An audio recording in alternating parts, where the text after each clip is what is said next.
सो जय हिंद everyone, I hope you all are doing well. और आज 22 मई है और आज से हम लोग सैम्पल पेपर डिस्कशन स्टार्ट कर देंगे। और आज से अगर हम लोग एग्ज़ाम डेट को गिने तो करीबन करीबन हमारे पास 20 दिन बचे हुए हैं। और 20 दिन है, दैट डजंट मीन कि हमारे पास बहुत ज़्यादा टाइम बचा हुआ है। तो अपनी तैयारी को रिविजन मोड पे ले आना, एकदम कंक्लूजन पे ले आना कि हाँ अब मुझे ख़त्म करके और क्वेश्चन प्रैक्टिस की तरफ बढ़ना है। क्योंकि लास्ट टाइम पे नया पढ़ने से चीज़ें सॉल्व नहीं होती हैं, चीज़ें और बिगड़ जाती हैं। तो जितना पढ़ लिया, अगर किसी को लग रहा है कि कुछ एक आध इम्पॉर्टेंट टॉपिक बचा हुआ है तो साइड बाय साइड उसको पढ़ते रहना। But what is mandatory is to solve question paper. ठीक है, क्वेश्चन जितने सॉल्व करोगे, जितने ज़्यादा क्वेश्चंस लगाओगे, जितने ज़्यादा कॉन्सेप्चुअल क्वेश्चंस को क्लियर करोगे, उतना ही तुम्हारे लिए बेहतर होगा एग्ज़ाम में। तो आज से हम लोग सैम्पल पेपर कुछ सैम्पल पेपर हम लोग डिस्कस करेंगे, अराउंड 5 to 10 के बीच में हम लोग डिस्कस कर देंगे। और बाकी हम लोग आप पे छोड़ेंगे कि हाँ आप लोग उसको सॉल्व करो, देखो, समझो और अपना दिमाग यूज़ करने की कोशिश करो कि हाँ अगर मैं रियल एग्ज़ाम में बैठूँ तो कैसा होगा। जस्ट फॉर एन रेफरेंस ये मैं बता देता हूँ कि ये जो क्वेश्चन पेपर दिए हुए हैं they are all for reference. ये रियल पेपर को कॉन्स्टिट्यूट नहीं करते हैं। Real paper will be different. Army ने ये साइट पे बता रखा है, तो इन पे हैविली रिलाई करने की ज़रूरत नहीं है। बट हाँ, इनको हम लोग एकदम नेगलेक्ट कर दें ये भी सही नहीं है। तो will do all the sample papers before examination, और इनको सॉल्व करते करते हम लोग सारे डाउट्स जो इन क्वेश्चन जितने टॉपिक सैम्पल पेपर में हैं एटलीस्ट वो तो सारे क्लियर करके हम लोग जाएंगे। ठीक है, एक चीज़ और मैं बता दूं before starting this question paper, इसमें कुछ टॉपिक ऐसे हैं जो सब्जेक्ट एक्सपर्टीज से बाहर हैं। जैसे एक जीके हो जाएगा। ठीक है, जीके पूरा समुंदर है, डूबना चाहो तो आराम से डूब सकते हो, कोई दिक्कत नहीं है। बट अगर जीके में ही डूबने लगे तो बाकी सारे सब्जेक्ट लेके तुमको डूब जाएंगे। इसीलिए जीके ऐसा सब्जेक्ट है जिसमें एक बहुत स्पेसिफिक तैयारी, एक बहुत शॉर्ट तैयारी करनी चाहिए हम लोगों को। क्योंकि जीके अगर हुआ तो सबसे हो जाएगा, नहीं हुआ तो किसी से नहीं होता। ये हर एग्ज़ाम का यही हाल है लगभग। तो जीके के क्वेश्चन जो हैं वो मैं कराऊंगा नहीं इसमें, मैं सिर्फ टॉपिक बता दूंगा कि किन टॉपिक से आए हुए हैं। उनको करते हुए फिर हम लोग इसमें आएगी फिर रीजनिंग के मैं तरीके बताऊंगा कि कैसे क्वेश्चन सॉल्व किया जाता है। उसके बाद आएगा इंग्लिश ग्रामर जो है हमारा, ग्रामर के हम लोग तैयार करेंगे। उसके बाद हमारा आएगा क्या बोलते हैं मैथ्स, जनरल मैथ्स जो जिसमें अरिथमेटिक मैथ वगैरह ज़्यादा आई हुई है ना, जो पेपर 1 की मैथ्स है उसको करेंगे। उसके बाद हम लोग जो सब्जेक्ट स्पेसिफिक है उसके लिए अलग वीडियो आएगी। सब्जेक्ट स्पेसिफिक इसमें नहीं कवर होगा, इसमें सिर्फ पेपर 1 और पेपर 2 कवर होगा, सब्जेक्ट स्पेसिफिक हटा के। उसके बाद जो है हमारा इलेक्ट्रॉनिक्स है, इलेक्ट्रॉनिक्स कवर होगा। फिर पेपर 2 का फिजिक्स केमिस्ट्री है और फिर मैथमेटिक्स है।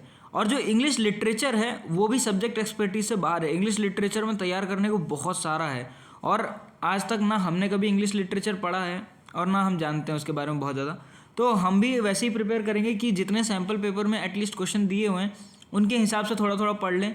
और जो कुछ एक फेमस ऑथर है जैसे जेके रॉलिंग हो गए, विलियम शेक्सपियर हो गए, फिर इस तरीके के जितने भी फेमस इंग्लिश ऑथर्स हैं उनके लाइफ के बारे में जान लेना बस, कि उन्होंने कैसे वो कैसे राइटर थे, वो ड्रामा ज़्यादा लिखते थे या क्या करते थे, ड्रामा में किस तरीके के ड्रामा होते हैं, फिर कुछ प्रोनाउंसिएशन के रिगार्डिंग क्वेश्चन हो जाते हैं। तो देखो उसमें यार पढ़ने को तो पूरा समंदर पड़ा है। और अगर टू बी ऑनेस्ट मैं बताऊं तो उसमें कोई प्रिडिक्ट नहीं कर सकता कि किस टाइप के क्वेश्चन आ जाएंगे। इवन रियल एग्जाम में भी अगर होंगे ना, मैं बता रहा हूँ जिसने इंग्लिश में एमए भी कर रखा होगा वो भी बहुत मुश्किल से उन क्वेश्चन को हैंडल कर पाएगा, क्योंकि बहुत वास्ट है इंग्लिश लिटरेचर। ठीक है, जैसे अपना जीके है वैसे इंग्लिश लिटरेचर भी है। कितने ऑथर्स के बारे में तुम पढ़ लोगे, फिर कितने सारे उसमें डिटेल हैं याद करने को। तो सिंपल है, जितने 30 हमारे पास सैम्पल पेपर दिए हुए हैं हमारे वेबसाइट पे, ठीक है, उनको लो, उठाओ और उनमें जितने क्वेश्चन है ना उनको रट के ख़त्म कर दो, या समझ के ख़त्म करना है, जैसे पढ़ के ख़त्म करना है उनको, जैसे ख़त्म करना है वैसे ख़त्म कर दो। सिमिलरली अगर किसी को इलेक्ट्रॉनिक्स नहीं समझ रही, क्योंकि इलेक्ट्रॉनिक्स भी बहुत टिपिकल सब्जेक्ट है, बहुत बच्चों को हो सकता है डाउट हो उसमें, जैसे मैं खुद हूँ, मुझे इलेक्ट्रॉनिक्स उतनी ज़्यादा नहीं समझ आती है, बट हाँ बेसिक पता है मुझे थोड़ा बहुत। तो मैं भी वही करूँगा कि जो 30 सैम्पल पेपर हैं उनको उठाऊँगा, उनमें जितने क्वेश्चंस हैं उनको सॉल्व करूँगा और उनके टाइप को नोटिस करूँगा कि किस टाइप के क्वेश्चन आ रहे हैं इस एग्ज़ाम में। जैसे करंट डेंसिटी का हो सकता है आ रहा हो, ठीक है, या और माइक्रो प्रोसेसर वगैरह का है, माइक्रो कंट्रोलर्स वगैरह का है, तो उस पर्टिकुलर टाइप को ही बस थोड़ा सा पढ़ के और मैं चले जाऊँगा, दैट्स इट। 100% पेपर का तुम पढ़ ही नहीं सकते हो, कभी भी नहीं पढ़ सकते। इस एग्ज़ाम की बात कर रहा हूँ, क्योंकि भाई अगर तुमने बीएससी की होगी तो तुम वो बीए वाला सब्जेक्ट नहीं उठा पाओगे जो इंग्लिश लिटरेचर का है।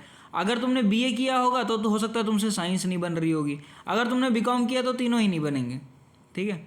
बीटेक जिसने किया हुआ है, मान के चलो जैसे प्रेम है, प्रेम ने इंजीनियरिंग की हुई है किसमें, इलेक्ट्रॉनिक्स में, तो उसका फिजिक्स अच्छा है, केमिस्ट्री अच्छा है, इलेक्ट्रॉनिक्स अच्छा है, बट अगेन उसका बीए वाला जो सब्जेक्ट है इंग्लिश लिटरेचर वो गड़बड़ है, ठीक है। तो इस तरीके से जिसका जिसमें एक्सपर्टीज़ है उस सब्जेक्ट में वो कोशिश करना कि इतना अच्छा स्कोर करो कि बाकी लोग से तुम आगे निकल जाओ।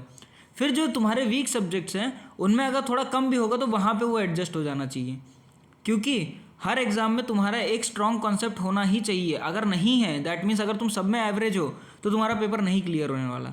तुम्हारा जो स्ट्रेंथ है उसको तुमको लेके चलना ही पड़ेगा। जैसे मेरा है, मेरा फिजिक्स और केमिस्ट्री बहुत अच्छा है, मैं लिटरली बताऊँ ना, फिजिक्स केमिस्ट्री मैथ्स अच्छी है। तो फिजिक्स केमिस्ट्री मैथ में जितने क्वेश्चन होंगे ना, इवन मैं जब पिछली बार पेपर में बैठा था मैंने सब्जेक्ट स्पेसिफिक छुआ भी नहीं था, और मैं वहाँ पे गया हूँ बस तुक्के में जितना मारा है, अगर हुए होंगे सही तो हुए होंगे, वरना मेरा जो पेपर निकला था वो फिजिक्स केमिस्ट्री और मैथ्स के दम पे ही निकला था। तो अपनी स्ट्रेंथ को अपनी ताकत बनानी है भाई इस एग्ज़ाम में। तो आई होप कि मैं ये चीज़ बता पाया हूँ कि इस एग्ज़ाम के लिए अगर सैम्पल पेपर को कर भी रहे हो तो किस तरीके से अप्रोच करना चाहिए।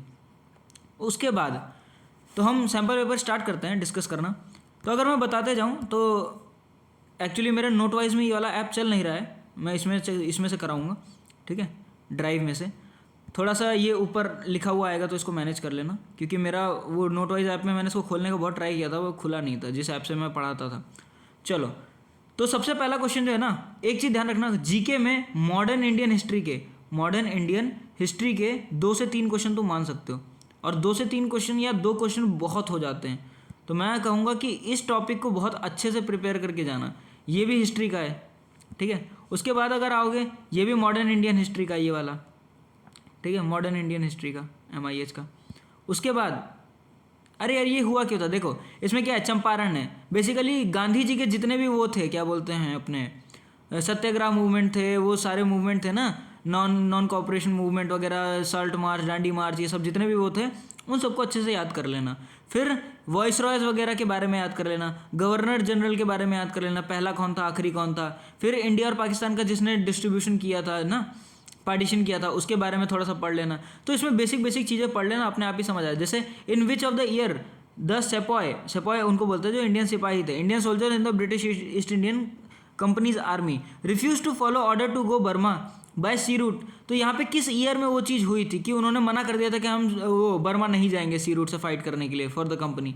तो ये वही पूछा गया है। उसके बाद ये ये चंपारण उसका पूछ लिया गया कि चंपारण किसके लिए हुआ था, तो मेरे ख्याल से प्लांटेशन सिस्टम के लिए हुआ था। उसके बाद थॉर्न फॉरेस्ट, ये उसका है, अपने ज्योग्राफी का है। देखो ज्योग्राफी में मैं बताता हूँ क्या क्या याद करना है। पहला तो इंडिया और उसके बारे में तो अच्छे से याद कर लेना जितने भी फैक्ट हैं। ज्योग्राफी में हमारा क्या बोलते हैं, वो जो अर्थ है और उसके अराउंड जो भी सारी चीज़ें होती हैं उनके फैक्ट्स याद कर लेना। जैसे टाइप्स ऑफ फॉरेस्ट हो गया, टाइप्स ऑफ सॉइल हो गया, कॉन्टिनेंट्स वो हो गया, फिर जो हमारी लाइन होती है लॉन्गिट्यूड लैटिट्यूड वगैरह, उन सब के बारे में, सोलर सिस्टम के बारे में याद कर लेना, ठीक है। तो इसको भी देख लेना कि इसमें कितने सेंटीमीटर की रेन होती है, ये अपना ज्योग्राफी का क्वेश्चन है। उसके बाद अगर मैं बात करूँ तो ये देखो, first chief justice of independent India. एक चीज़ मैं बताता हूँ, इस पेपर में, आर्मी के पेपर में एक चीज़ हमेशा याद रखना, आर्मी से रिलेटेड 1 या 2 क्वेश्चन जीके में 100% होने वाले हैं। चाहे वो डिफेंस एक्सरसाइज हो जाए, चाहे डिफेंस की अपॉइंटमेंट हो जाए, चाहे फर्स्ट गवर्नर, ये फर्स्ट हमारे chief of army staff, chief of naval staff या ये हो जाए, चाहे तो किसी भी उसकी लोकेशन हो जाए, प्राइम जो अपने कमांड वगैरह होते हैं, जैसे वेस्टर्न कमांड कहाँ है, नॉर्दर्न कमांड कहाँ है, सदर्न कमांड कहाँ है, ट्रेनिंग कमांड कहाँ है। तो इस तरीके से क्या है, सारी इन्फॉर्मेशन याद होनी चाहिए। जो तो CDS की प्रिपेयर कर रहे हैं या जिन्होंने कर रखी होगी उनको शायद हल्की फुल्की नॉलेज होगी। तो इसका भी देख लेना कि फर्स्ट चीफ जस्टिस कौन थे। फिर ये उसका है, स्टैटिक जीके का है, ये स्टैटिक जीके का है क्वेश्चन। उसके बाद विच आर्टिकल कॉन्स्टिट्यूट, ये पॉलिटी का आ गया कि आर्टिकल, इंपॉर्टेंट आर्टिकल्स पॉलिटी में क्या क्या इंपॉर्टेंट है, इंपॉर्टेंट शेड्यूल्स इंपॉर्टेंट है, ठीक है। जितने भी हमारे शेड्यूल है 12 के 12 वो इंपॉर्टेंट है। उसके बाद जितने भी इंपॉर्टेंट आर्टिकल्स हैं, देखो 1 से लेके 51 तक तो बहुत अच्छे से याद कर लेना।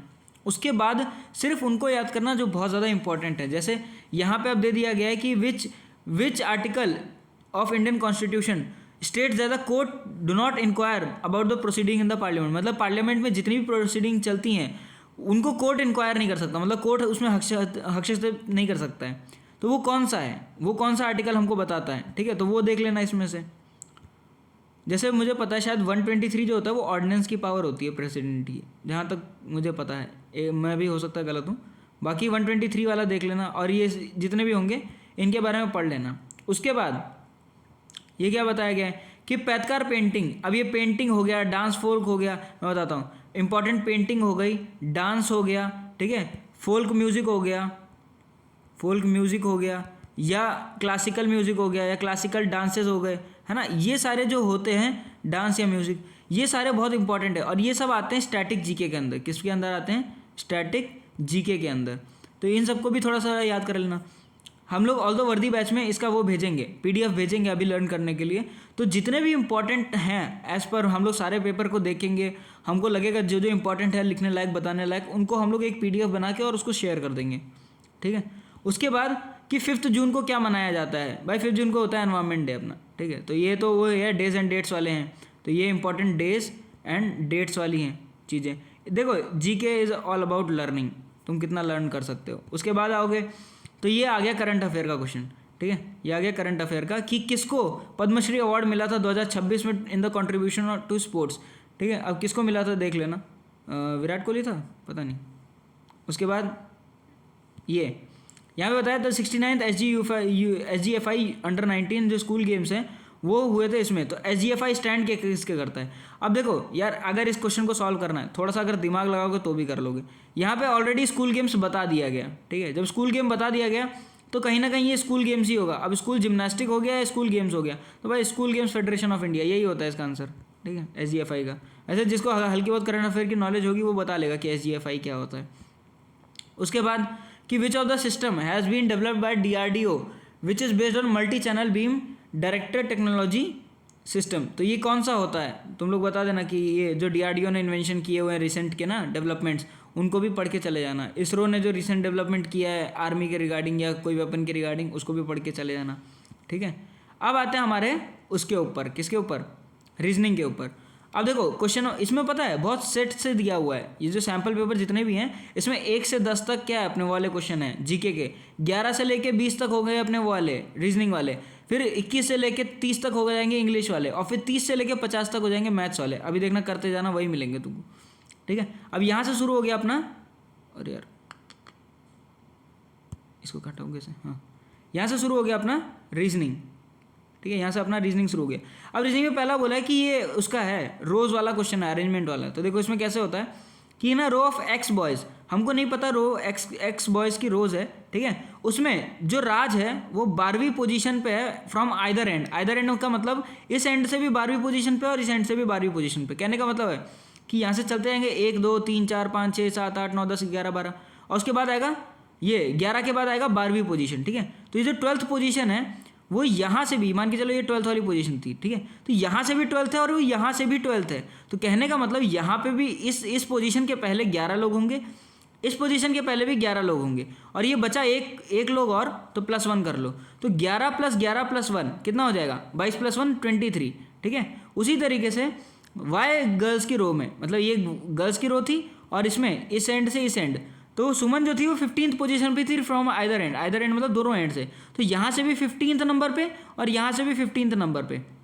अब अगर वो 15th पे है दैट मीन्स उसके पहले 14 लोग होंगे, यहाँ पे भी 14 लोग होंगे, और ये बची एक खुद। तो 14 + 14 28 और 1 29, मतलब इसमें 29 को और ऐड कर दो। तो 23 + 29 ऐड करोगे तो कितना आ जाएगा? 2 और 1 और 5, तो 52 लोग हैं उसमें टोटल। हमसे यही पूछा गया था कि what is the value of x + y, मतलब x + y कितने नंबर ऑफ बॉयज़ थे और कितने नंबर ऑफ गर्ल्स थी। तो टोटल कितने थे बॉयज़? 23 और टोटल गर्ल्स 29। हमारा आंसर क्या आ जाएगा? 52। तो इसी तरीके से इस वाले क्वेश्चन को करेंगे। ये वाला क्वेश्चन क्या बोल रहा है हमसे कि consider the string of made up of number and symbol, मतलब ये स्ट्रिंग दे दी गई है, इसमें तुमको बताना है कि which element is 11th element to the left of the 9th element from the right end. कहने का मतलब है यहाँ पे, अगर मैं थोड़ा सा इसको मिटाऊँ देखना, कहने का मतलब ये है कि ये बोल रहा है कि ऐसा कौन सा एलिमेंट है will be 11th element to the left, 11th element to the left of the 9th element from the right end. तो राइट कौन सा होता है ये? अरे यार मेरे को इसकी हैबिट नहीं है तो थोड़ा सा प्रॉब्लम फेस कर रहा हूँ मैं। ये राइट एंड होता है, ये लेफ्ट एंड होता है। अब उसने बोला कि 11th element of to the left of the 9th element from the right. तो हम सबसे पहले 9th element from the right find करते हैं। तो राइट ये है, तो 1 2 3 4 5 6 7 8 9, ये हो गया 5। अब इसका बोला है 11th element to the left, मतलब इससे 11th एलिमेंट हमको जाना है। तो 1 2 3 4 5 6 7 8 9 10 11, हमारे पास कौन सा आ गया? नंबर 4। तो हमारा ऑप्शन क्या हो जाएगा? 4 हो जाएगा। ठीक है, इसी तरीके से इसको काउंट किया जाता है, काउंट करके इसमें करना है। अब ये कोडिंग डिकोडिंग वाला है कि यार ये जो नोज है ना, KNOWS, ये किस तरीके से कोडेड है? IJMSQ। अब इनके पता है ऊपर नंबर लिख लो। K किस पे होता है? JK 11 पे होता है, N होता है 13, नहीं N होता है 14 पे, N होता है 14, एक मिनट रुकना, N होता है 14 पे, तो N हो गया 14 पे, O हो गया 15 पे, W हो गया 23 पे, UVW हाँ 23 पे, उसके बाद S हो गया हमारा 19 पे, और सेम I किस पे हो जाएगा? 9 पे, ये किस पे J किस पे होता है? 10 पे, M होता है 14 पे, S होता है PQRS 19 पे, और Q होता है हमारा 17 पे। ठीक है, तो अब इसमें देख लेना, यहाँ से 2 कम हो रहा है तो -2 हो रहा है, यहाँ पे -4 हो रहा है, यहाँ पे या और कोई रिलेशन तो नहीं बन रहा है? हाँ -4 हो रहा है, यहाँ पे चेक कर लो क्या हो रहा है, यहाँ -1 हो रहा है, फिर यहाँ -2 हो रहा है, यहाँ पे नहीं, यहाँ -4 हो रहा है, -2 हो रहा है। इसी तरीके से सब में वही लगाना है कि यहाँ पे -1 हो रहा है तो -2 पहले वाले के लिए करना है, -4 दूसरे वाले के लिए, फिर -1, फिर -2, नहीं -4 और -2, ये रिलेशन लगा देना, सब में तुम्हारा आंसर आ जाएगा जो भी पूछा गया उसमें। ठीक है, तो आई होप ये चीज़ें क्लियर हो रही होंगी कि कैसे अप्रोच करना है। तो कोडिंग डिकोडिंग के ना 2-3 क्वेश्चन मान लेना रीजनिंग में आने वाले हैं। उसके बाद अरे यार मैं पानी पी गया तो मैं गले में पता नहीं क्या हो गया, हाँ सॉरी गाइस, वो थोड़ा सा गले में कुछ हो गया था। तो आगे स्टार्ट करें तो लूनार को इसी तरीके से कोड कैसे करोगे? LUNAR, लूनार हो गया। L किस पे आता है? L 12 पे आता है, U 21 पे आता है, N 14 पे आता है, A 1 पे आता है, और R किस पे आता है? उस पे आता होगा, हाँ R 18 पे आता है। ठीक है, तो इसी तरीके से इसमें हमसे करेंगे हम लोग -2, फिर इसमें से करेंगे -4, फिर -1, फिर नहीं -4 था पहले में, जो भी था वो मतलब वो कोड मैं भूल गया हूँ, मैंने मिटा दिया था। तो यहाँ पे उसी तरीके से कर लेना और तुम्हारा आंसर आ जाएगा। अब आगे बात करें अगर, तो यहाँ पे क्या है, ये रिलेशन बनाना आना चाहिए भाई। देखो इसमें चार्ट बनाना आना चाहिए कि XY का मतलब ये होता है, A इंटू बी अगर पहले दिया हुआ तो A इंटू बी ढूंढो, that means X is the father of Y, मतलब A is the father of B। तो यहाँ पे ऐसे चार्ट बनाते हैं कि A is the father of B, और फादर है तो उसके ऊपर पॉजिटिव साइन लगा दो मेल के लिए। फिर B प्लस C क्या बता रहा है हमको? प्लस कहाँ आ गया? प्लस ये रहा, प्लस का रिलेशन नहीं दिया हुआ है क्या? हाँ ये दिया हुआ है कि X is the son of Y, मतलब B जो है वो C का बेटा हुआ है, ये इस तरीके से। यहाँ पे क्या बोला गया है? पहले बोला गया था A into B, that means A is the father of B, और फिर B plus C, that means B is the son of C। तो यहाँ पे B की जो मम्मी हो जाएंगी वो हो जाएंगी C, क्योंकि यही बोला गया है। अब दोनों फादर तो हो ही नहीं सकते, एक मदर होना पड़ेगा। उसके बाद बोला गया C माइनस डी हमको बता रहा है क्या कि C is the daughter of Y, तो C is the daughter of Y, that C is the daughter of D, तो D की डॉटर है। उसके बाद D% E हमको बता रहा है कि D is the mother of Y, तो D मम्मी है किसकी? Y की, दैट मीन्स ये हो जाएगा, ये रिलेशन बना। अब देखो क्योंकि ये इसकी भी मम्मी है, ये इसकी भी मम्मी है, तो ये दोनों भाई बहन होंगे आपस में, तो इसको भाई बहन बना लेना। अब तुमसे जो भी पूछा गया कि हु इज़ द ओल्डेस्ट, तो ओल्डेस्ट कौन हुआ भाई? ये सबसे नीचे आ रहा है, ये एक जनरेशन, ये दूसरी जनरेशन, ये तीसरी जनरेशन, तो कौन ओल्डेस्ट हो गया हमारा? ये डी वाला, डी, ये थर्ड ऑप्शन। ठीक है, इसी तरीके से इन क्वेश्चन को किया जाता है। अब आगे बढ़े अगर, तो भाई ये रीजनिंग वाले हैं, अगेन सेम इसी तरीके से कोडिंग डिकोडिंग वाला है, नंबर उनके ऊपर लिख लेना, चेक कर लेना। ये भी वही है कि इसमें तुमको प्रोपोर्शन दे रखा होता है, जैसे इन दोनों का खुद का एक रिलेशन होता है, इन दोनों का खुद का एक रिलेशन होता है, सिमिलरली इन दोनों का भी रिलेशन तुमको बना के इसको निकालना होता है। तो इसमें अगर रिलेशन बना रहे हो तो ये देखो S और Q में क्या रिलेशन होता है? PQRS, तो यहाँ पे -2 का हो रहा है। फिर O और M में क्या रिलेशन होता है? O होता है 15 पे, M होता है 13 पे, ये भी -2 का हो रहा है। N और K भी -2 में जा रहे हैं, तो इसी तरीके से -2 करना होगा। तो सब में -2 लगा दो, तुम्हारा आंसर आ जाएगा। क्या हो जाएगा? S में -2 करोगे तो तुम आओगे Q पे, I में -2 करोगे तो तुम आओगे किस पे? G पे, और फिर Z में करोगे तो W पे, और फिर नंबर में देख लेना तो तुम्हारा आंसर आएगा शायद ये वाला 490, ठीक है। क्योंकि यहाँ पे अगर देख रहे होगे तो 290 का प्लस हो रहा है, यहाँ पे भी 290 का एडिशन हो रहा है, तो यहाँ पे भी अगर 290 का ऐड करोगे तो 490 आएगा और ये आएगा हमारा आंसर, ठीक है। ऑल्दो अगर लेटर से भी निकाल लोगे तो यही आएगा QGW। तो इसको दोनों तरफ से सॉल्व किया जा सकता है। अगर तुम लोग नंबर की सीरीज ले लेते तो भी आंसर वही आता, और चाहे तुमने लेटर का देख लिया तो भी वही आ रहा है। तो इसी तरीके से सारे क्वेश्चन करते जाना। और अब इनमें भी क्या है, इनमें ऑड वन आउट फाइंड करना होता है। ऑड वन आउट कैसे फाइंड करते हैं, इनके ऊपर इनका नंबर लिख लो, ठीक है। जैसे C होता है 3 पे होता है, F होता है 6 पे होता है, K होता है 11 पे होता है, इसी तरीके से सारे लिख लेना। और फिर तुम देखना कि कहीं ना कहीं मिसमैच जरूर दिया होगा कि उनकी सीरीज़ में, जैसे कि यहाँ पे 5 6 11 और ऐसे दे रखा है, वैसे ही कहीं पे कुछ अलग दे दिया होगा, वही होता है हमारा ऑड वन आउट। फिर इसमें भी सेम सीरीज चल रही है, देखो इसमें लेटर से फाइंड कर लेना कि अगला कौन सा जा रहा है। जैसे P के बाद N दिया हुआ है, N के बाद क्या आएगा वो तुमको फाइंड करना है, फिर J के बाद H दिया हुआ है, ठीक है। इसी तरीके से क्या है कि इसको भी फाइंड करना। अब यहाँ ये बोर्ड मास वाला क्वेश्चन है। बोर्ड मास क्यों, क्योंकि भाई ये रूल तब तक तुम लगा ही नहीं पाओगे जब तक तुमको बोर्ड मास नहीं पता होगा कि सबसे पहले डिवीजन करते हैं, फिर मल्टीप्लिकेशन, फिर एडिशन, फिर सब्ट्रैक्शन, ये सबको मालूम होगा। अब यहाँ पे साइन को इंटरचेंज कर देना, जैसे डिवाइड मीन्स मल्टीप्लाई। हाँ, जैसे हमारा डिवाइड हो गया मल्टीप्लाई, मल्टीप्लाई हो गया डिवाइड, प्लस हो गया माइनस, माइनस हो गया प्लस। अब इधर वही साइन चेंज कर देना, यहाँ पे 900 माइनस 200 प्लस 360 और इन डिवाइड बाय 12 और इनटू में 3, यही होगा पूरा। इसको सॉल्व कर लेना कि पहले 360 को 12 से डिवाइड कर दो, फिर इनटू कर दो, फिर प्लस माइनस अपने हिसाब से कर लेना, हो जाएगा सॉल्व, ठीक है। उसके बाद की अगर मैं बात करूँ तो ये है, ये नंबर सीरीज़ है यार, इसमें तो मुझे नहीं लगता कि मेरे को बताने की ज़रूरत है कैसे निकालते हैं। फिर आगे बढ़ोगे अगर, अब आएंगे हम लोग, देखो 20 तक हमारा रीजनिंग खत्म हो चुका है। अब हमारा देखो इंग्लिश शुरू हो गया।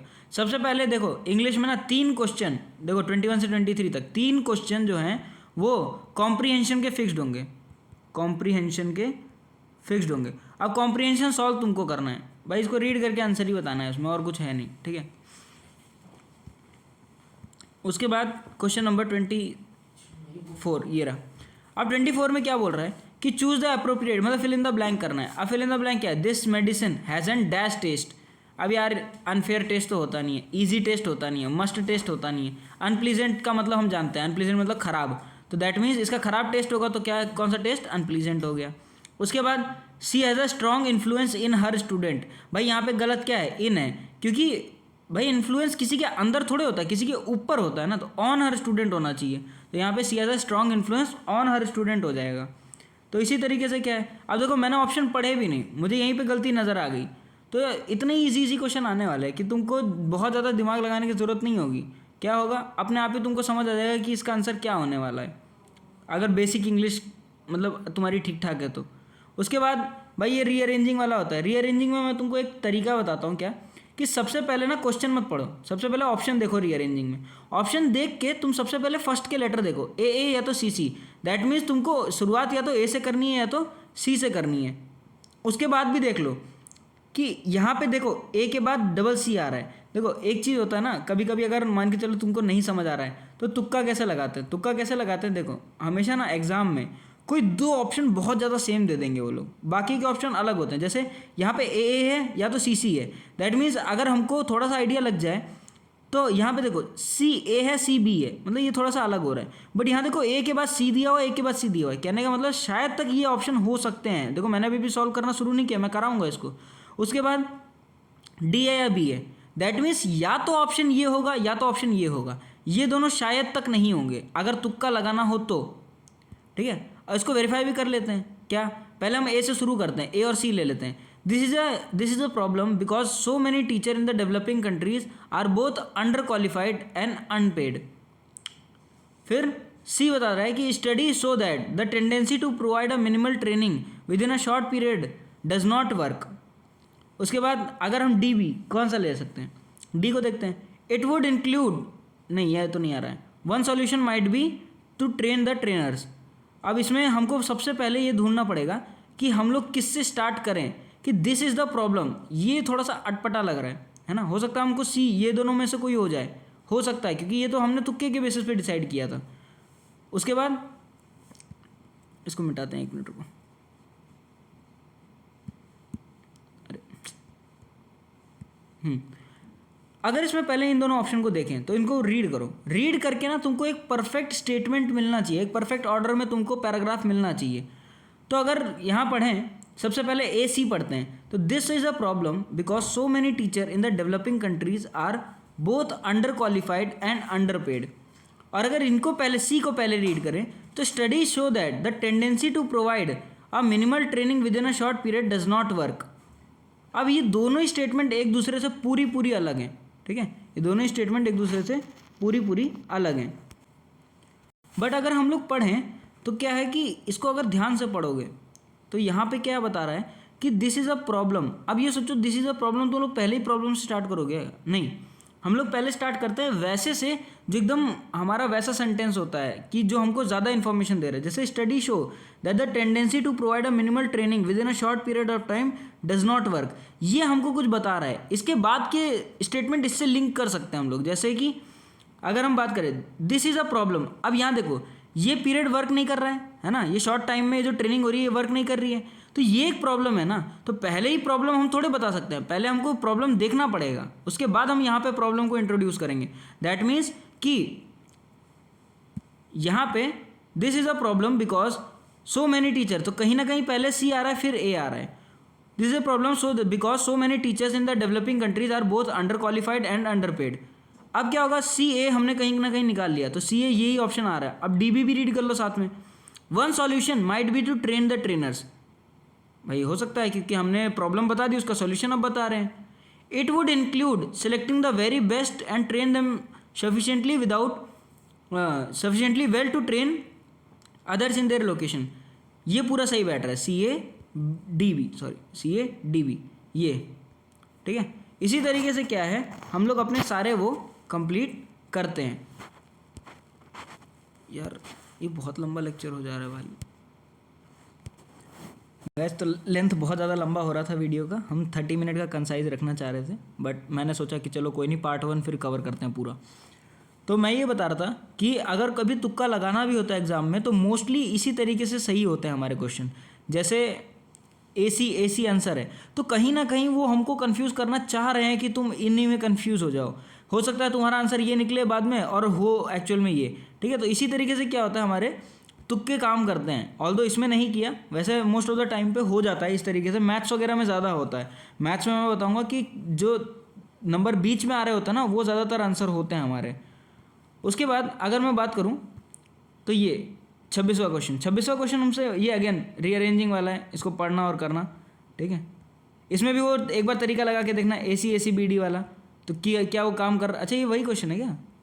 हाँ, अरे 26 दो बार रिपीट किया इन्होंने, कोई नहीं।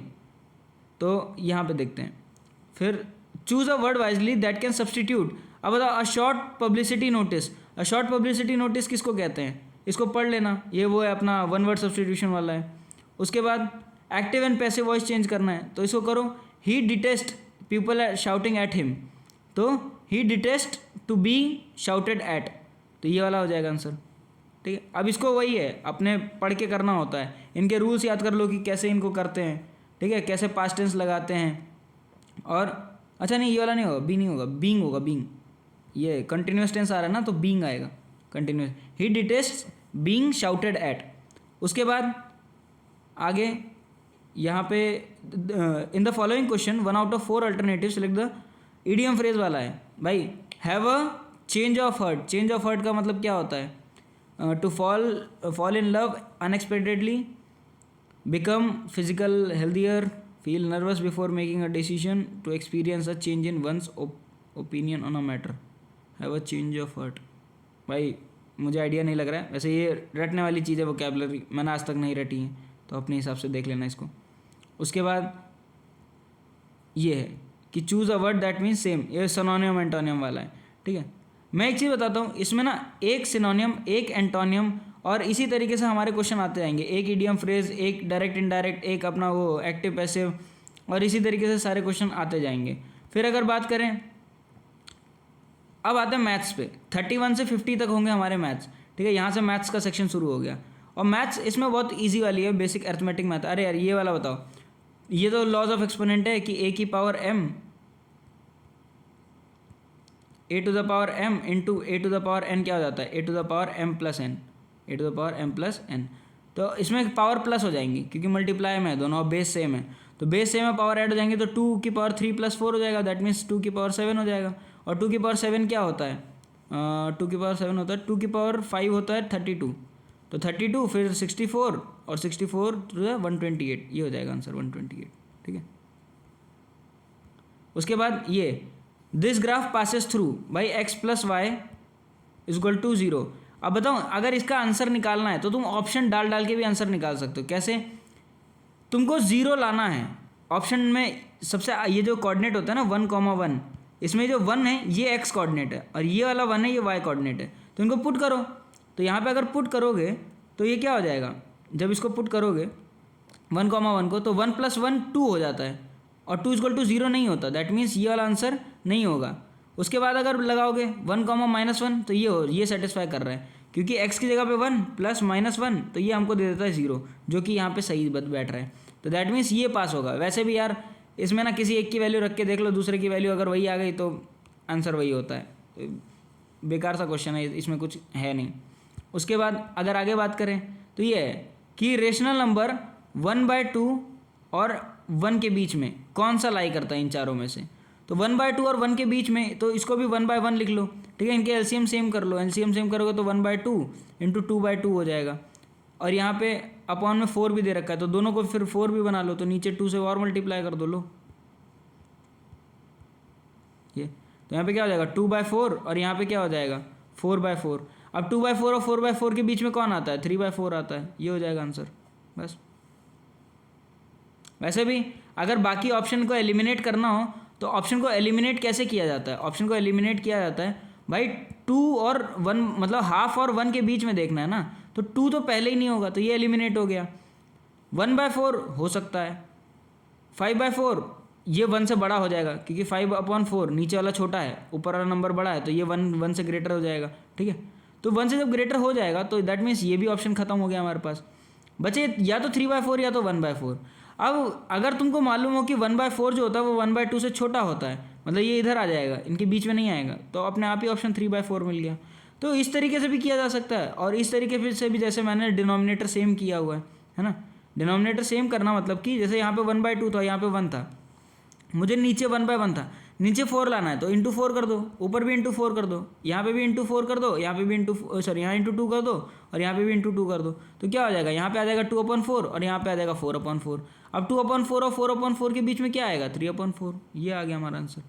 ठीक है, इसी तरीके से इस क्वेश्चन को करते हैं। फिर ये बोला है perimeter of rectangle is 60, the length is twice its breath, what is it's breath. तो भाई यहाँ पे ये जो है ना ये अलजेब्रा का क्वेश्चन है, लीनियर इक्वेशन इन 1 वेरिएबल का। कैसे, यहाँ पे बोला length is twice the breadth, तो क्या मैं अगर ब्रेथ को x मान लूँ तो लेंथ उसका ट्वाइस है, मतलब 2x हो जाएगा, है कि नहीं है। और यहाँ पे इसका पेरीमीटर ऑलरेडी दे रखा है 60, दैट मीन्स 2 × 2x + x = 60। तो यहाँ पे क्या हो जाएगा, यहाँ पे अंदर बचेगा 3x और ये 2 को उधर भेज दो तो हो जाएगा 60/2 जो कि आ जाएगा 30। तो x की वैल्यू क्या आ गई, x की वैल्यू आ गई 10, और जब x की वैल्यू 10 आ गई दैट मीन्स उसका ब्रेथ कितना है 10 है, लो। ठीक है, उसके बाद ये अरे डिस्क्रिमिनेंट क्या होता है ये तो मैंने बता रखा है, b² - 4ac को ही तो हम क्या बोलते हैं, डिस्क्रिमिनेंट बोलते हैं। जो अपने श्रीधराचार्य का फॉर्मूला था, श्रीधराचार्य का फॉर्मूला क्या होता है, x = -b ± अंडर रूट में b² - 4ac/2a, ये होता है फॉर्मूला। और इसमें ये जो b² - 4ac ये है ना अंदर वाला कंपोनेंट, इसी को बोलते हैं डिस्क्रिमिनेंट, ये d। ठीक है, तो इसका आंसर ये हो जाएगा b² - 4ac, ये हो जाएगा b। उसके बाद अगर मैं बात करूं तो the sum of its reciprocal, the sum of a number and its reciprocal, कहने मतलब एक नंबर है और उसके रेसिप्रोकल का सम जो है वो 5/2 है। इन क्वेश्चन को करने का, अब भाई करने को तो मैं इधर से मल्टीप्लाई करूँ फिर उधर भेजूँ और उसके बाद क्वाड्रेटिक इक्वेशन सॉल्व करूँ तो भी मेरा आंसर आने वाला है, बट इतना लंबा चौड़ा ना करके सिंपल ऐसे क्वेश्चंस में क्या करो ना, x की वैल्यू ऑप्शन से ही उठा के पुट कर दो। तो क्या अगर मैं 2 ले लूँ तो एक बताया कि ओनली 2 मतलब कि सिर्फ 2 वो नंबर हो, तो 2 और प्लस में 1/2, तो आंसर तो 5/2 आ रहा है। और अगर मैं 1/2 को भी रख के देख लूँ तो एक मैंने नंबर ले लिया 1/2 का रेसिप्रोकल होता है 2, तो इसका भी आंसर 5/2 आ रहा है। ठीक है, दैट मीन्स कि 1/2 और 2 दोनों ही हमको वो नंबर दे रहे हैं, इसलिए आंसर क्या हो जाएगा हमारा C हो जाएगा। ठीक है, 5/2 तो होगा भी नहीं, क्यों, 5/2 अगर लोगे तो इसका रेसिप्रोकल क्या होता है 2/5। इसको जब सॉल्व करोगे तो आंसर आएगा 25 + 4/10। ये क्या हो जाएगा 29/10। ये तो कुछ अलग ही आ जा रहा है ना। तो ये हमारा आंसर नहीं होगा, हमारा आंसर होगा ओनली 1/2 नहीं होगा, हमारा आंसर होगा 1/2 और 2 दोनों। उसके बाद अगर मैं बात करूँ तो यहाँ पे बोला गया है कि if the perpendicular distance from the centre of the circle to the two chords are equal. कहने का मतलब ये हमारा सर्कल है अगर, और ये एक कॉर्ड है, ठीक है, और ये भी एक कॉर्ड है, इनके बीच में ये हमारा सेंटर है, इनका जो परपेंडिकुलर डिस्टेंस है यहाँ से यहाँ तक और यहाँ से यहाँ तक, सेंटर से, ये हमारा सेंटर था, सेंटर से ये जो परपेंडिकुलर डिस्टेंस है ये इक्वल है। तो एक मैं बात बताऊँ, जब भी परपेंडिकुलर डिस्टेंस इक्वल होता है तो दैट मीन्स ये और ये आपस में इक्वल हो जाएंगे, ठीक है, ये और ये आपस में क्या हो जाएंगे, इक्वल हो जाएंगे। तो यहाँ पे आंसर आएगा इक्वल। उसके बाद the coordinate point are a,0, this point lies on where a is not equal to 0। तो ये पॉइंट लाई कहाँ करेगा भाई, a,0 है, दैट मीन्स y कोऑर्डिनेट इसमें क्या है 0 है। अब a की वैल्यू अगर मैं 4,0 रख लूँ तो ये x एक्सिस पे लाई करती है ये वैल्यू, है ना। तो ये कहाँ पे लाई करेगी, x एक्सिस पे लाई करेगी। उसके बाद ये वाला क्वेश्चन हो गया ना, हाँ ये वाला हो गया। यहाँ पे if the tangent from an external point is equal to the radius of circle. ये वाला क्वेश्चन देखो, ये क्वेश्चन बहुत मज़ेदार होते हैं। जैसे ये हमारा क्या है, सर्कल है, ठीक है, इस पर ये जो टेंजेंट आया, ये जो टेंजेंट था ना ये इस रेडियस के बराबर था। कहने का मतलब ये जो रेडियस है, और इसको मिटाना पड़ेगा मुझे, ये जो टेंजेंट है इतना, ये इस पॉइंट से, ये पॉइंट है हमारा P, मान के चलो ये एक्सटर्नल पॉइंट P से इस ये जो रेडियस है R, इसके बराबर की लेंथ है इसकी भी। तो तुमसे पूछा है कि बताओ ये सेंटर और इसमें दूरी कितनी होगी, what is the distance of point from the centre. मतलब ये जो पॉइंट है P, इसका सेंटर से दूरी क्या होगा। तो ये एक राइट एंगल ट्राइंगल बनता है, क्योंकि हमेशा याद रखना टेंजेंट और रेडियस में हमेशा एंगल 90 डिग्री का बनता है, ठीक है। तो ये राइट एंगल ट्राइंगल बन रहा है, तो ये हमारा हाइपोटेनस हो गया। तो हाइपोटेनस का स्क्वायर इक्वल टू r का स्क्वायर प्लस r का स्क्वायर, है ना। तो यहाँ पे क्या हो जाएगा 2r का स्क्वायर, और जब ये रूट उधर भेजोगे तो ये आंसर आएगा हमारे पास फाइनली r√2। तो r√2 हमारा आंसर हो गया, या √2r, ठीक है, ये हो गया हमारा आंसर। वैसे भी ये अगर स्क्वायर के टर्म्स में देखते हैं ना, तो स्क्वायर में भी ये पूछा जाता है कि स्क्वायर का डायगोनल क्या होता है। स्क्वायर का डायगोनल अगर स्क्वायर की साइड a होती है ना, तो a और तो ये जो डायगोनल की वैल्यू हो जाती है ये अपने आप क्या हो जाती है √2a हो जाती है। जब पाइथागोरस लगा के निकालोगे तो आंसर ये आ जाएगा। तो डायगोनल ऑफ क्या बोलते हैं स्क्वायर का भी ऐसे ही होता है। तो ये भी तो हमारा क्या बना रहा है, ये सेम लेंथ है, ये इसकी और इसकी लेंथ क्या है, सेम है। तो इसकी और इसकी लेंथ जब सेम हो जाएगी तो ये स्क्वायर ही तो बन गया, लगभग आधा स्क्वायर है वो। उसके बाद sum of interior angle of a quadrilateral. अब देखो इसका एक फॉर्मूला होता है, फॉर्मूला क्या होता है n-2 इंटू में 180। सम ऑफ इंटीरियर एंगल किसी भी फिगर का इससे आ जाएगा। ये जो n क्या बता रहा है, n बता रहा है number of side that figure has, number of sides. तो मुझे बताओ क्वाड्रिलेटरल में कितनी साइड होती हैं, 4 होती हैं। तो इसमें पुट करके देख लो, तो आंसर क्या आएगा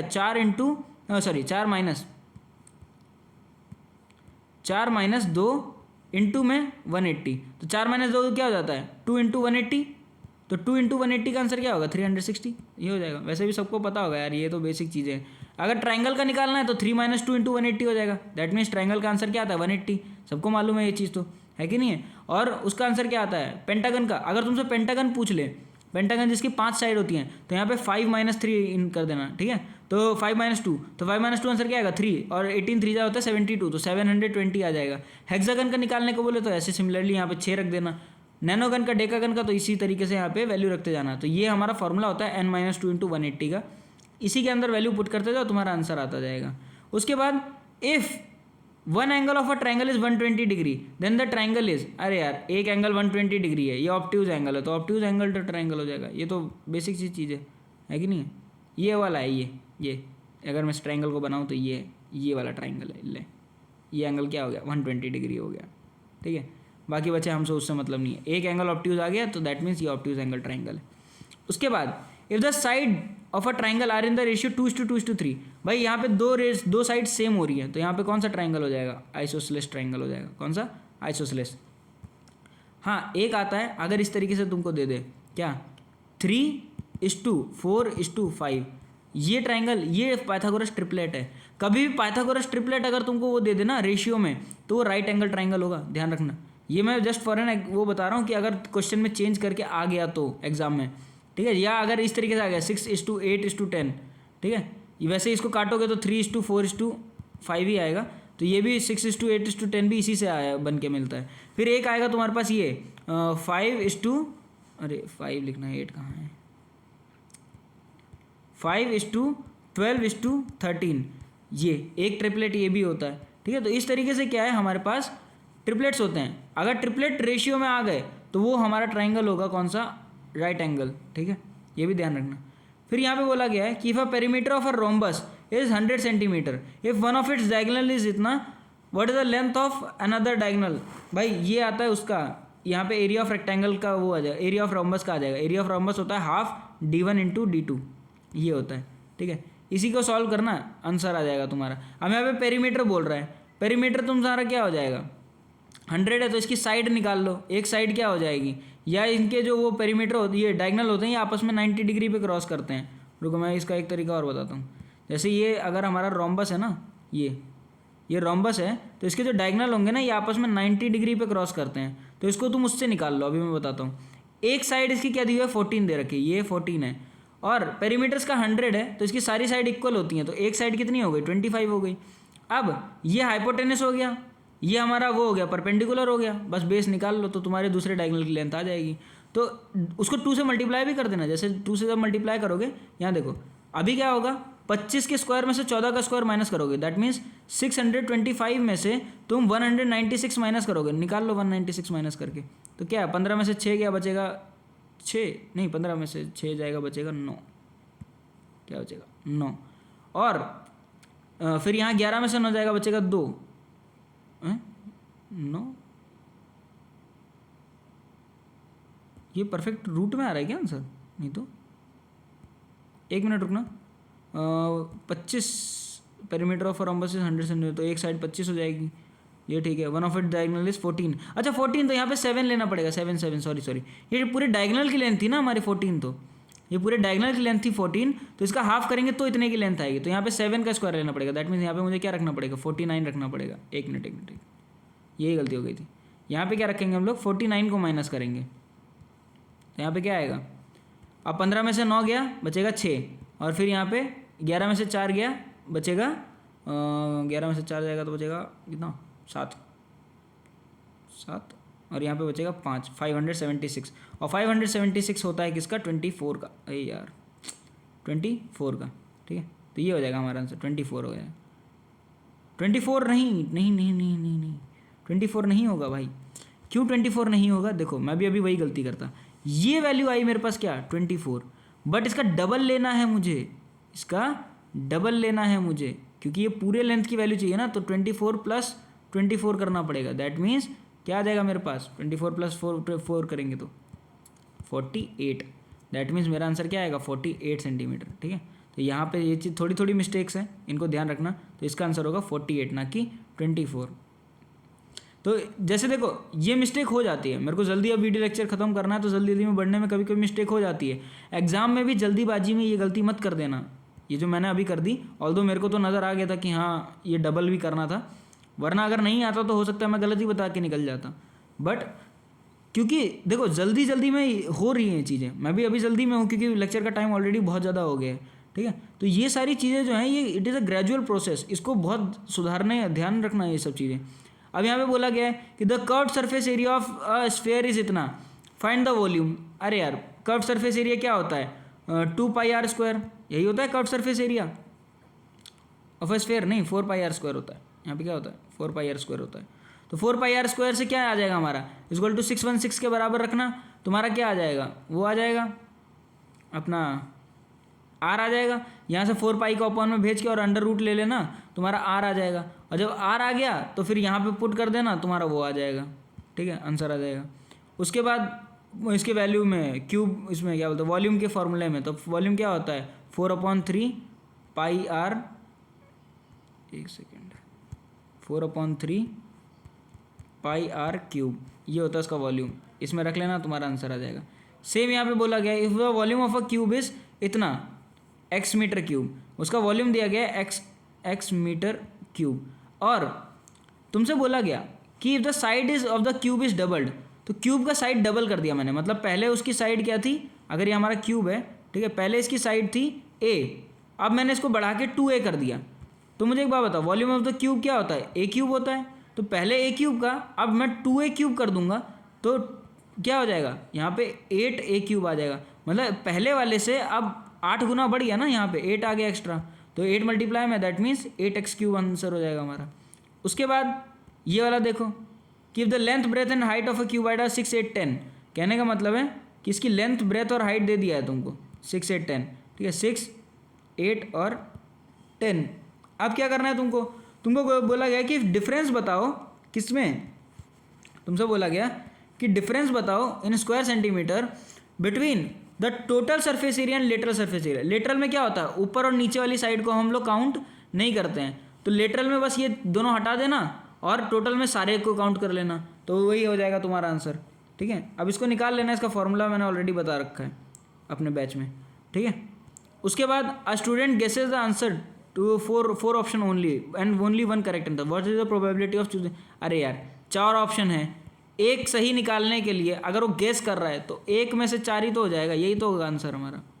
क्या होता है फेवरेबल आउटकम, क्या हो जाएगा 1, टोटल आउटकम कितने हैं 4, तो 1/4 हो जाएगा हमारा प्रोबेबिलिटी का आंसर। लो ये तो यार बच्चों वाली चीज़ थी। उसके बाद ये है, तुमसे बोल दिया गया, ये चार्ट दिया हुआ है तुमको 5 दिन का।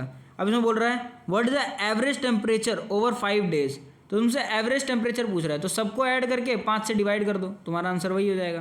तो 30 31 32 33 34, इसका एक तरीका और होता है, पता है क्या, 30 32 31 35 और 34, ठीक है। इसका एक मिनट, मैं ऐसे ना लिख के रुक जाऊँ, मैं इसको एक तरीके से और बताता हूँ, ये एग्ज़ाम में हो सकता है तुम्हारे काम आ जाए। 30 32 31 35 और 34, इसमें एक तरीका और क्या लगता है कि तुम किसी एक को भी पहले मान लो कि वो एवरेज है हमारा। जैसे मैं मानता हूँ कि मेरा 31 एवरेज है, ठीक है। अब एवरेज से मैं कितना हटा, अगर मेरा 31 था तो यहाँ पे -1 हटा, है ना, यहाँ पे +1 गया, यहाँ पे 0, यहाँ पे +4 गया और यहाँ पे +3 गया, है ना। अब इन सबको ऐड करके और 5 से डिवाइड कर दो, मतलब -1 +1 +0 +4 और +3। अब इसको डिवाइड कर दो 5 से, तो -1 ये तो कट गया, और 4 + 3 होता है 7, ठीक है, 4 + 3 होता है 7, और 7/5 बचा मेरे पास। 7/5 क्या होता है मेरा आंसर, 5 1 5 और 3 0 मतलब 1.6। तो इसमें मुझे ऐड क्या करना है 1.6। देखो हो सकता था मेरा आंसर यहाँ पे नेगेटिव में भी आ जाता, अगर नेगेटिव में आता तो मैं माइनस कर देता, बस इतना सा ही काम करता मैं, ठीक है। अब 31 + 1.6 क्या हो जाएगा, तो 32.6 हो जाएगा आंसर हमारा, ये हो जाएगा 30। मैंने कुछ गड़बड़ कर दिया क्या, यहाँ 5 से 7 को डिवाइड करेंगे क्या आ जाएगा आंसर 20, अच्छा सॉरी 4 हो जाएगा, 4 हो जाएगा, 1.6 नहीं होगा 1.4 होगा, तो यहाँ पे क्या हो जाएगा 32.4 हो जाएगा आंसर, ये ठीक है। उसके बाद की अगर मैं बात करूँ तो अगेन यही है, इसका मीडियन बताना है, तो मीडियन कैसे बताते हैं, मीडियन बताते हैं इन सबको पहले अरेंज कर लो असेंडिंग ऑर्डर में। उसके बाद अगर ऑड नंबर ऑफ टर्म्स है तो बीच वाला टर्म हो जाएगा, अगर इवन नंबर ऑफ टर्म है, जैसे इसमें इवन नंबर ऑफ टर्म है 6 टर्म है, 3 यहाँ 3 यहाँ 6 हैं, तो इन दोनों को ऐड करके अपॉन 2 कर दो, तो 560 अपॉन 580 ऐड कर दो तो क्या हो जाएगा 0 4 1 और 1140। अब 1140 को डिवाइड कर दो 2 से, इसको जब 2 से डिवाइड करोगे तो आंसर क्या आएगा 5 147 और 0 570, ये हो जाएगा तुम्हारा आंसर, ठीक है। अगर ऑड नंबर ऑफ टर्म्स होता, मान के चलो ये नहीं होता, ये वाला नहीं होता इसमें, ठीक है, अगर ये नहीं होता तो क्या होता है, इन ऑड में से असेंडिंग ऑर्डर में ये अरेंज दें, बस उठा के लो इसको, यही हो जाएगा हमारा आंसर, ठीक है। बट क्योंकि ये ऐसा नहीं था तो हमको क्या करना पड़ा, इन दोनों का भी एवरेज लेना पड़ा, किन दोनों का, इन दोनों का, ठीक है। चलो बट हाँ ये याद रखना कि असेंडिंग ऑर्डर में अरेंज करना बहुत ज़्यादा ज़रूरी है, अगर ऑर्डर में अरेंज नहीं है तब तक हम लोग मिडिल टर्म को नहीं ले सकते हैं, ठीक है। अब ये वाला क्वेश्चन पढ़ो, if cos theta equal to 5/13 what is the value of sin theta. अरे यार 90 माइनस थीटा, तो एक मैं बात बताऊँ, sin 90 माइनस थीटा कुछ होता ही नहीं है, ये cos थीटा ही होता है। तो cos थीटा की वैल्यू क्या दे रखी है 5/13, आंसर हो जाएगा 5/13। लो सिंपल था, ये तो लिखने की भी ज़रूरत नहीं पड़ती, बट क्योंकि मेरे को बताना था कि यहाँ पे साइन जो होता है sin 90 minus theta cos theta होता है। हाँ अब अगर यहाँ पे सिर्फ sin थीटा पूछता, मेरे को इसके लिए बताना पड़ेगा क्या, कि अगर सिर्फ यहाँ पे क्या पूछता कि मुझे बताओ sin थीटा की वैल्यू क्या है, तो मैं फिर सोचता क्यों, क्योंकि मैं इसका ट्राइंगल बनाता, कॉस थीटा क्या होता है, कॉस थीटा होता है बेस अपॉन हाइपोटेनस, ठीक है। तो दैट मीन्स यहाँ पे बेस की वैल्यू क्या है 5 और हाइपोटेनस की वैल्यू क्या है 13। तो इसका जो ट्राइंगल होता है ना ये होता है 5 12 13 का, ये 13 हो गया, ये 5 हो गया और ये क्या हो गया 12 हो गया। और बेस क्या था, मतलब थीटा मेरा ये है, थीटा मेरा ये है। तो दैट मीन्स जब मैंने वैल्यू निकाली तो मेरे परपेंडिकुलर की वैल्यू 12 आई, और जब मैं साइन थीटा निकालूंगा तो अब 12/13 हो जाएगा आंसर, ठीक है। देखो 12/13 भी आंसर में देगा, क्यों, क्योंकि उनको पता है बच्चे यही करेंगे, है ना। तो ये चीज़ ध्यान रखना है कि हमसे साइन थीटा पूछा, साइन 90 माइनस थीटा पूछा। अब यहीं पे टैन थीटा पूछ लेता, टैन होता है परपेंडिकुलर अपॉन बेस, परपेंडिकुलर हमारा आया 12 और बेस हमारा आया 5, तो 12/5 आंसर हो जाता, ठीक है। तो यहाँ पे हमसे साइन 90 माइनस थीटा पूछा था, इसीलिए हमने वो निकाल दिया। अब यहाँ से क्या है, ये मैथ्स खत्म, अब यहाँ से सब्जेक्ट स्पेसिफिक के पेपर चालू हो गया। तो दैट इज यहाँ पे अब हमारा पार्ट 1 खत्म हो गया। देखो मुझे नहीं लगा था कि लेक्चर इतना लंबा हो जाएगा, मैं इतनी डिटेल में नहीं जाने वाला था, बट मैं चला गया। तो इसी तरीके से क्या है, सॉल्व पेपर को करना होता है, ठीक है। इसी तरीके से पेपर को सॉल्व करना होता है और आंसर्स को निकालना होता है। 1 मिनट, हाँ इस तरीके से। अब ये जो था ये हमारा पेपर था किसका, इन्फो ऑप्स का, पेपर 1, सिर्फ पेपर 1 मैंने सॉल्व किया है। अभी हम लोग सब्जेक्ट स्पेसिफिक भी करेंगे और पेपर 2 को भी सॉल्व करेंगे, ठीक है। अराउंड टाइम लगा मेरे को 51 मिनट्स, दैट मीन्स 50 क्वेश्चन के लिए 50 मिनट मुझे लगभग लग गया। और स्टार्टिंग में थोड़ी थोड़ी बात हुई थी हमारी, तो उसमें हमारे 10-15 मिनट चले गए थे। तो करीबन अगर मानोगे तो अगर पेपर खुद से सॉल्व करने बैठोगे ना तो हार्डली, मैं बता रहा हूँ यार, इतने ईजी क्वेश्चन थे कि मन में सॉल्व हो रहे थे। तो हार्डली तुमको, मुझे नहीं लग रहा कि पेपर 1 में 20 या 15 मिनट से ज़्यादा लगना भी चाहिए, ठीक है। तो कहने का मतलब ये है कि अपनी पढ़ाई करो, मस्त करो, दुरुस्त करो और इसी तरीके से सवाल लगाते चलो। और ये जो जीके वाला पोर्शन है भाई, जीके के लिए पीडीएफ अपलोड मैं कर दूंगा, डोंट वरी, जो भी हमारे बैच वाले हैं, मैं जीके के लिए पीडीएफ अपलोड कर दूंगा। और अब उसको लर्न करना शुरू कर देना। देखो जीके यार बहुत सारा है, अगर लर्न करने पे आए तो थक जाओगे, लर्न नहीं होगा। इवन आज तक मेरे को खुद को लर्न नहीं हुआ है। तो ये है कि हाँ, जितना भी है लर्न करने वाली चीज़ें यार धीरे धीरे अपना हिसाब से करते रहना, क्योंकि वो चीज़ें जो होती है ना वो बिना लर्न के नहीं आने वाली। जीके विदाउट लर्निंग नहीं आएगा, वोकैबुलरी विदाउट लर्निंग नहीं आएगा, कॉन्सेप्ट से नहीं आती है वोकैबुलरी, वोकैबुलरी आती है लर्निंग करने से और उसके एप्लीकेशन करने से। तो इतना करना, ठीक है। And this lecture will be uploaded on YouTube, तो यूट्यूब वालों भी देख लेना एक बार कि कैसा चल रहा है सब कुछ। जय हिंद।